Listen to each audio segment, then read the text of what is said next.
Sastra channel நேயர்களுக்கு நமஸ்காரம். அனுதினம் ஆனந்தம் நிகழ்ச்சியில் உங்கள் அனைவரையும் சந்திப்பதில் மிக்க மகிழ்ச்சி.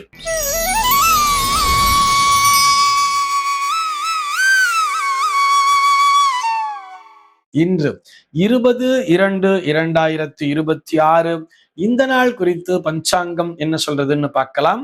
வாங்குவோம். இன்றைய தினம் விஸ்வாவசுவருடம் மாசி மாதம் 8ஆம் தேதி வெள்ளிக்கிழமை. திதி பார்த்தோம்னா வளர்பிறை திருத்தியை திதி மதியம் 2:38 வரைக்கும் இருக்கு. அதனைத் தொடர்ந்து வளர்பிறை சதுர்த்தி திதியானது வந்து விடுகிறது. நட்சத்திரம் பார்த்தோம்னா இன்றைக்கு உத்திரட்டாதி நட்சத்திரம் இரவு 8:06 வரைக்கும் இருக்கு. அதனைத் தொடர்ந்து ரேவதி நட்சத்திரம் என்பதும் வந்து விடுகிறது. இரவு 8:06 வரை, அதாவது உத்திரட்டாதி நட்சத்திரம் இருக்கின்ற வரை இந்த நாளானது ஒரு சித்த யோகம் கூடிய நாளாக இருக்கிறது. அதனைத் தொடர்ந்து அமிர்த யோகம் என்பதும் வந்து விடுகிறது. இதுபோக பஞ்சாங்கத்திலே வரக்கூடிய யோகம் அப்படின்னு சொல்லி பார்த்தோம்னா இன்றைக்கு சாத்தியம் அப்படிங்கிற ஒரு நாம யோகத்தை கொடுத்திருக்கா. கரணம் பார்த்தோம்னா காராஜை அப்படிங்கிற ஒரு கரணத்தை கொடுத்திருக்கா. இந்த நாளானது ஒரு மேல் நோக்கு நாளாக அமைந்திருக்கிறது.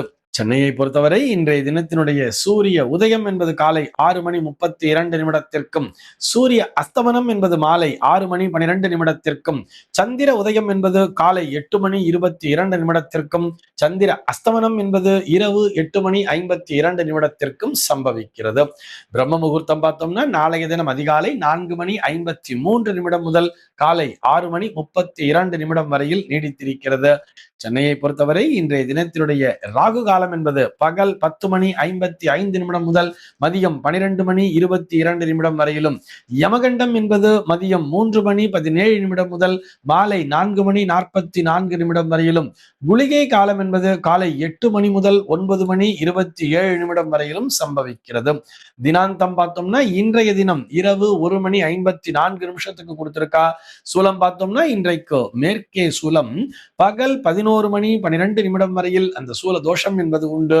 அதற்குரிய பரிகாரமாக வெள்ளம் தானம் விடுத்துவிட்டு மேற்கு திசையை நோக்கி பயணிக்கலாம் அப்படிங்கிறதையும் சொல்லி இருக்கா. நமது சாஸ்திரா சேனலில் திருக்கோவிலூர் KB ஹரிபிரசாத் சர்மா அவர்கள் வழங்கும் தினசரி பஞ்சாங்க குறிப்பு, ஆன்மீகம் மற்றும் ஜோதிட தகவல்களை உள்ளடக்கிய நிகழ்ச்சி அனுதினம் ஆனந்தம். தினம்தோறும் அதிகாலை 5:45 மணிக்கு.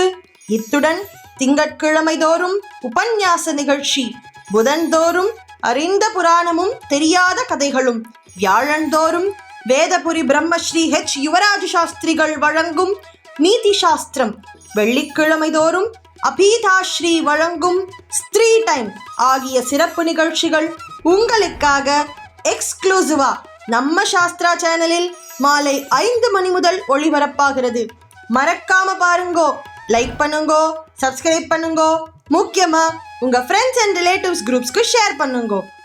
இன்றைய தினத்தினுடைய ஆன்மீக தகவலாக நம்ம என்ன பார்க்க போறோம் சொல்லி பார்த்தோம்னா, இந்திரா நாராயணன் அப்படிங்கிற ஒரு நேயர் கேள்வி கேட்டிருக்கார். அவருடைய கேள்வி என்னன்னு சொல்லி பார்த்தோம்னா, வீட்டு வாயிற்படியின் அருகே என்ன பொருளை வைக்கலாம், எந்தெந்த பொருளை வைக்க கூடாது அப்படிங்கிறது அவருடைய கேள்வி. அவர் கொஞ்சம் வருத்தத்தோடு எழுதியிருக்கிறார். எப்படி இருக்கான்னு பார்த்தோம்னா, வீட்டு வாசலை பெருக்கிறதுக்கு ஈஸியா இருக்குன்னு சொல்றதுனால வாசல்ல பெருக்கி தண்ணி தெளிச்சு கோலம் போடுவா இல்லையா, அதனால அப்படியே பெருக்கிட்டு அந்த தொடப்பத்தை கொண்டு போய் வாசப்படியிலேயே சாட்சி வச்சிடுறா, அந்த படிக்கு பக்கத்திலேயே வச்சிடுறா. இந்த மாதிரி எல்லாம் வைக்கலாமா அப்படிங்கிறது தான் அவருடைய கேள்வியாக அமைந்திருக்கிறது. அவருடைய ஆதங்கத்திலும் நியாயம் இருக்கத்தானே செய்கிறது.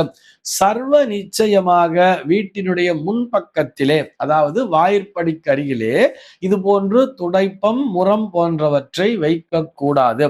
என்ன பொருளை வைக்கலாம் சொன்னா, நமக்கு தான் சொல்லியிருக்கா இல்லையா, வீட்டு வாசல்ல எதை வைக்கலாம்னு சொன்னா 2 விளக்குகளை ஏற்றி வைக்க வேண்டும். விளக்கேற்றி வைக்கலாம் வாசப்படியில.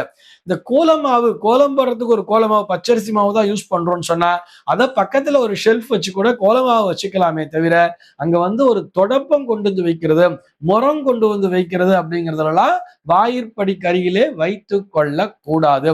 என்னதான் துடைப்பம் என்பது அது சுத்தம் செய்வதற்குத்தான் பயன்படுகிறது என்றாலும், அது சுத்தமான துடைப்பமாகவே இருந்தாலும் அதனை நிச்சயமாக வாயிற்படிக்கு அருகிலே வைத்து கொள்ள கூடாது. பின்னாடி புழக்கடைன்னு சொல்ற இடத்துலதான் இருக்கணும். தினந்தோறும் போய் அதை எடுத்துட்டு தான் வரணும். சார் நாங்க அபார்ட்மெண்ட் மாதிரி நாங்க அந்த மாதிரி பகுதியில வசிக்கிறோம்னு சொன்னா நம்ம பால்கனின்னு ஒரு பகுதி இருக்கும் தெரியுமா, அங்க கூட கொண்டு போய் ஓரமா அந்த தொடப்பத்தை வச்சுக்கலாம். அந்த நேரத்துல வாசல் லேசா பெருக்கிறதுக்காக நம்ம எடுத்துட்டு வர போறோம் இல்லையா, அப்ப மட்டும்தான் எடுத்துட்டு வரணுமே தவிர, நிறைய பேர் வீட்டுல பார்க்கலாம் அது தொடப்பத்தை வந்து சாட்சி வைக்கிறதுக்காக அந்த வாசப்படி ரொம்ப சௌகரியமா இருக்குங்கிறதுக்காக அந்த வாசப்படி மேலேயே அந்த கார்னர்ல கொண்டு போய் அது மேல சாட்சி வச்சிடுறா. இந்த மாதிரி வாயிற்படிக்கு அருகே அந்த துடைப்பம் போன்றவற்றை சாய்த்து வைப்பதனால் இந்த மகாலட்சுமி அம்சம் என்பது குறைந்து விடும் என்பதையும் புரிந்து கொள்ள வேண்டும்.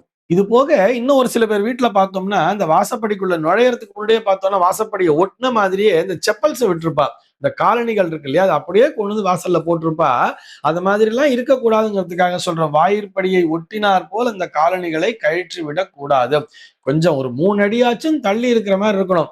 என்னதான் அபார்ட்மெண்ட் கல்ச்சரா இருந்தா கூட அந்த பில்டர்ஸ்ட நம்ம முதல்லயே சொல்லி வைக்கணும். அந்த மாதிரி சார் எங்க வாசப்படி பக்கத்திலேயே நீங்க வந்து ஒரு ஷெல்ஃப் வச்சுக்கோங்க அப்படிங்கிற மாதிரிலாம் வைக்காதீங்க. வாசப்படி ஒட்டின மாதிரி வைக்காம கொஞ்சம் தள்ளி ஒரு ஷெல்ஃப் மாதிரி வைங்கோ. அந்த வாசப்படியில இருந்து கொஞ்சம் ரைட் சைடில் நகர்ந்தோ அல்லது லெஃப்ட்ல கொஞ்சம் நகர்ந்தோ, எங்க கொஞ்சம் இடம் அதிகமா இருக்கோ அந்த இடத்துல ஒரு 2 அட்லீஸ்ட் குறைந்தபட்சமாக ஒரு 3 அடி தள்ளி அந்த ஷெல்ஃப் வைக்கும் நாங்க செப்பல் கட்டி விடுறதுக்கு அப்படிங்கிற மாதிரி சொல்லணும். அதாவது செவுத்தோரமா ஒரு ஓரமா விட்டு வைக்கணும். இதுக்குரிய அந்த ஏற்பாடுகளை செய்து வைத்துக் கொள்ள வேண்டும்ங்கிறதுக்காக சொல்றேன். சரி, அபார்ட்மெண்ட் நம்ம ஜென்ரலா சாதாரணமா இருக்கிற வீடு இருக்கு இல்லையா, அங்கேயும் அதே பழக்கம் தான் வருது. ஒரு தனி வீடாக இருக்கும் பொழுது அழகா, அதாவது ஒரு போர்ட்டிகோங்கிறது ஒண்ணு வச்சிருப்போம். அந்த போர்ட்டிகோலயே செப்பலை விட்டுட்டு அதுக்கப்புறம் தான் ஏறி உள்ள போற மாதிரி இருக்கணும். இந்த தலைவாசக்கால்னு சொல்றோம்ல, அதுதான் கணக்கு. வெளியில இருக்கிற இரும்பு கேட்டு கணக்கு இல்ல. அந்த தலை வாசப்படி அப்படின்னு வைத்து அந்த வாசப்படிக்கு தான் நம்ம மாலை போட்டு கிரகப்பிரவேச அன்னைக்கு பூஜை எல்லாம் பண்ணிருப்போம் இல்லையா, அதை ஒட்டினார் போல் இந்த காலணிகளை கொண்டு போய் விடக்கூடாது. அந்த மாதிரி நம்ம தலைவாசலை தாண்டி தான் போகணுமே தவிர அது மேல காலை வச்சு உள்ள போகக்கூடாதுங்கிறதையும் ஞாபகம் வச்சுக்கணும். இதே போல இந்த மண்வெட்டி, கடப்பாறை, ஒட்டடை குச்சி வச்சிருப்பா, ஒட்டடை அடிச்சுட்டு கொண்டு போய் அங்க சாட்சி வைக்கிறது, இதெல்லாம் செய்யவே கூடாது. மண்வெட்டி, கடப்பாரெல்லாம் ஏதோ ஒண்ணு வேலையை செஞ்சுட்டு வாசல்லையே கூட செடியெல்லாம் வச்சிருப்பா, வேலை செஞ்சுட்டு கொண்டு வந்து நான் ஃப்ரண்ட்லயே ஒரு இடத்துல வைக்கிறேன்னு சொல்லிட்டு இந்த வாசப்படியை ஒட்டி வைக்க கூடாதுன்னு சொல்றோம். தனியா ஒரு ஸ்டோர் ரூம் வச்சிருந்தீங்கன்னா அங்கதான் கொண்டு போய் வைக்கணும். இல்ல அவசரத்துக்கு எனக்கு எடுக்கிறதுக்கு ஆகுதுன்னு சொல்லிட்டு அங்க கொண்டு போய் இது போன்ற ஆயுதங்களை வைக்க கூடாதுன்னு சொல்றோம்.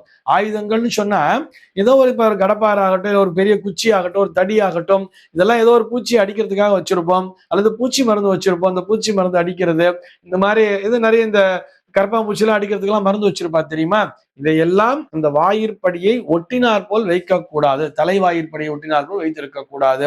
உபகரணங்களாகட்டும் அவ்வளவு ஏன் நம்ம வீட்டுக்குள்ள போறதுக்கு ஒரு மிதி அடிங்கிறத போட்டு வச்சிருப்பா. அங்க வந்து உள்ள மண்ணு எல்லாம் வந்துடக்கூடாதுங்கிறதுக்காக வச்சிருப்பா. அந்த மிதியடியை தினந்தோறும் சுத்தம் செய்ய வேண்டும். அதாவது இந்த துணியில போட்டிருக்கிற வந்து டெய்லி ஒண்ணு புதுசா மாத்திண்டே இருந்தா பரவாயில்ல. புதுசுன்னு சொன்னா என்ன, அதை வந்து வாஷ் பண்ணி தானே போட போறா, கொண்டு போய் டெய்லி ஒண்ணு அதை மாத்திண்டே இருக்கணும். அப்படி இல்லைன்னு சொன்னா அட்லீஸ்ட் வாரம் 2 முறை, செவ்வாய் மற்றும் வெள்ளிக்கிழமை தோறுமாச்சும் அதை வேற ஒண்ணு புதுசா மாத்திடணும். துவைச்சுதான் திரும்பி கொண்டு வந்து அடுத்த நாள், அதாவது ஒரு செவ்வாய்க்கிழமையில ஒண்ணு போறோம்னா இன்னொன்னு வந்து வெள்ளிக்கிழமை அன்னைக்கு புதுசா மாத்திடணும். துவைச்சு கொண்டு வந்து மாத்தணுங்கிறதுக்காக சொல்றோம். அப்படி இல்ல அது இந்த தேங்காய் நார்ல எல்லாம் இருக்கு அப்படிங்கிற மாதிரி இருக்கு, தேங்காய் நார்லாம் வச்சிருப்பா தெரியுமா அந்த மிதியடி, அதுல மண் என்பது சேருகிறது தானே, அதை தினந்தோறும் கொண்டு போய் உதறிட்டு கொண்டு வந்தா வைக்கணும். இது வந்து வீட்டிற்குள்ளாக சுத்தம் என்பதையும் தரும், மகாலட்சுமி அம்சம் என்பதையும் தரும். இவ்வாறு சுத்தமாக இருந்துட்டாலே வீட்டுல ரோகம் என்பது இருக்காது.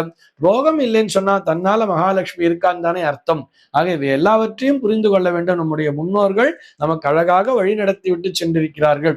இது போக வீட்டு வாசல்ல அழகா ஒரு கிண்ணம் வச்சு அந்த கிண்ணத்து நிறைய ஜலம் வச்சு அதில் பூக்களை நிரப்பி வைக்கலாம். இது போன்ற விஷயங்கள்லாம் நமக்கு மனசுக்கு சந்தோஷத்தை தரும் தெரியுமா. இது மாதிரி வீட்டு வாசல்ல எப்பயுமே விளக்கெறியணும், பச்சரிசி மாவுனால கோலம் போட்டிருக்கணும். அதே மாதிரி இந்த வாசப்படியை வந்து வெள்ளிக்கிழமை தோறும் அதை அழகா தொடச்சிட்டு அங்க மஞ்சள் பூசி குங்குமத்தை வைக்க வேண்டும். நான் பர்மனண்டா மஞ்சள் பெயிண்ட் அடிச்சுட்டு நான் வந்து சிகப்பு நிறத்துல பெயிண்ட்ல பொட்டு வைக்கிறேன்னு சொல்லிட்டு எல்லாம் விதண்டாவாதம் பேசக்கூடாது. பெயிண்ட் என்பது கெமிக்கல் தானே, அதனால பலன் இல்லை. டெய்லி அந்த மஞ்சளை பூசுறதும் வெள்ளிக்கிழமை தோறும் மஞ்சள் பூசுவதன் மூலமாக வீட்டிற்குள்ளாக எந்த விதமான கிருமிகளும் வராதுங்கிறதையும் புரிஞ்சுக்கணும்.